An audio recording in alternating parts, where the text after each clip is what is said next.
నా మాట వినరా, ఇంజెక్షన్ చేయించుకుంటేనే జ్వరం తగ్గుతుంది. నాకు ఇంజెక్షన్ వద్దు, నొప్పొడుతుంది.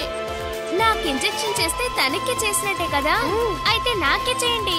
నీకు నొప్పి పుట్టదా? తనకి నొప్పుంటది కదా, నాకు అదే చాలు. నా బంగారు తల్లి, తాగాలమ్మా, అప్పుడే జ్వరం తగ్గుతుంది. ఏం చేస్తున్నావు? నేనన్న మాటకు వీలేదు, మేమన్న మాటే మేమంటాము. రహస్యమంటూ మాలో లేదు, స్వచ్ఛంగా పోవై నవ్వేస్తాము.